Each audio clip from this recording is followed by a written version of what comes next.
Global warming की वजह से दुनिया के कई शहर साल 2050 और 2100 तक डूब जाएंगे, लेकिन सबसे ज्यादा खतरा अगले 9 सालों में दुनिया की 9 शहरों को है जो समुद्री जल स्तर और बाढ़ की वजह से डूब सकते हैं।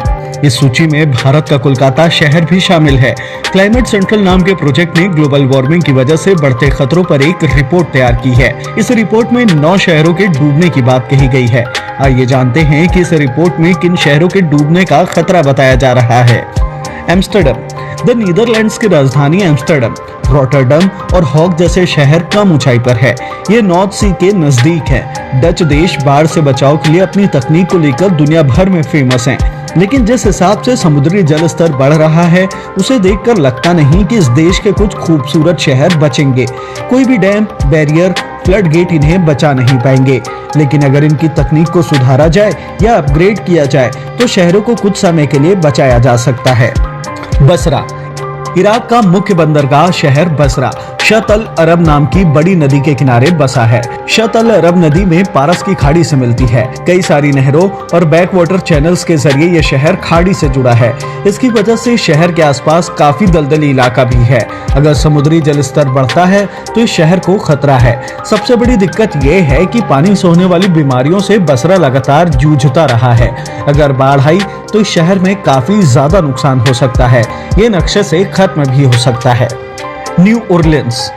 अमेरिका के न्यू ओरलियंस शहर के बीच से नहर और जलीय शाखाओं का जाल बिछा हुआ है। ये जाल इस शहर को बाढ़ से बचाता है। इसके उत्तर में लोकमारे पास, दक्षिण में लेक साल्वाडोर और एक छोटी झील है।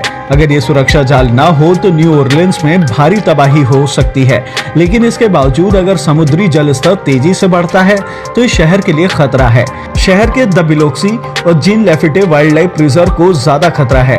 ये तो पानी के लेवल पर ही है। जरा सा पानी का स्तर बढ़ा तो ये डूब जाएंगे। वेनिस। इटली का वेनिस शहर पानी के बीच में बना है। यहाँ पर हर साल हाई टाइड से बाढ़ आती है। इस शहर में 2 तरह का खतरा है। पहला समुद्री जल स्तर बढ़ने का और दूसरा ये शहर अपने आप डूब रहा है। हर साल 2 मिलीमीटर नीचे धंस रहा है।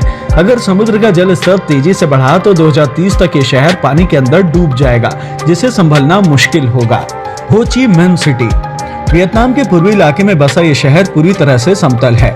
समुद्र तल से इसकी ऊंचाई ज्यादा नहीं है। यह ह्यू थिएम नाम के दलदली जमीन पर बसा है। इसे सबसे बड़ा खतरा मेकोंग डेल्टा से है। इस डेल्टा का जल स्तर लगातार बढ़ रहा है। कोलकाता।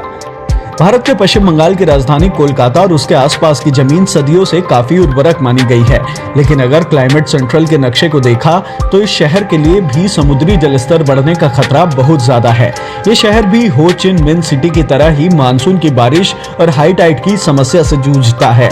यहाँ बारिश के मौसम में बाढ़ आती है। जमीन में बारिश का पानी अंदर नहीं जाता। इसके पास स्थित बड़ा डेल्टा वाला इलाका इसके लिए खतरनाक साबित हो सकता है। बैंकॉक। थाईलैंड में पर्यटन के लिए मशहूर बैंकॉक शहर ग्लोबल वार्मिंग से सबसे ज्यादा प्रभावित है। थाईलैंड की राजधानी समुद्री जल स्तर से 1.5 मीटर ऊपर है, जैसे कि वेनिस शहर। यह भी वेनिस की तरह हर साल 2 से 3 सेंटीमीटर धंस रहा है। साल 2030 तक इसके तटीय पूरी तरह पानी के अंदर समा सकते हैं। जॉर्जटाउन।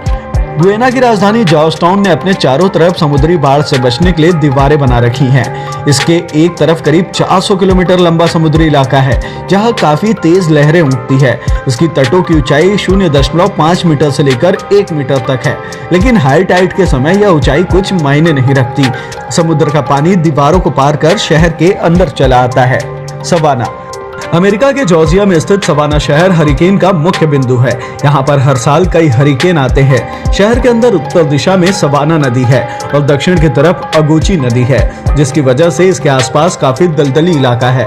इसका मतलब ये है कि यहाँ हरिकेन और अचानक बाढ़ का खतरा हमेशा बना रहता है।